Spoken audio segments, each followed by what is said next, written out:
Welcome to Moving Forward. I'm Diane Williamson. The holiday season is filled with tradition, from gift giving to family gatherings to remembering loved ones who are no longer with us. About 8 years ago, a new tradition began in one of our schools where students took time to honor the fallen soldiers at our national cemetery. It started as an email that I got 8 years ago showing wreaths like you see at the Arlington Cemetery, and I was teaching social studies at the time, and I thought, golly, we have a national cemetery in our backyard, we ought to do this. So we sort of started grassroots and started writing letters, because that's one of the things the students are asked to do, is write a persuasive piece. And we started getting money and we got wreaths, and we just kind of grown from there. The first year it was kind of scary because we didn't know what we were doing at all, and you know, we tried to prepare the kids, but we didn't, like I said, we didn't know. And the first time it was almost like a funeral for the kids. I don't know, different kids, different ways, but a lot of them were crying, you know, and just really emotional, and it was kind of hard for us, you know. We were like, oh my gosh, did we do the right thing? But it made such an impact on them, and they're at the high school now, and they still come back and talk to us. Oh my gosh, are you doing the wreaths this year? Is there any way you can get me out of class? I'm like, no. But they like it. Usually they're like, I had no idea. Or they'll say, did you read any of those stones? Did you see there was a kid buried there? Did you see this? Did you see that one had World War whatever? And so it's kind of interesting to listen to their take on it.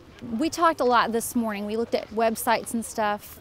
We've talked for a long time, but this morning in particular about who's buried here. This started at the Civil War, and it was, you know, brothers and brothers, and there are Confederate soldiers here and Union soldiers here, and so we've had a lot of history lesson going on, but for them to understand that we're one of 14 national cemeteries in the nation is just, once they actually get here and then get to go back and look at it, they're just amazed at what is right in their backyard.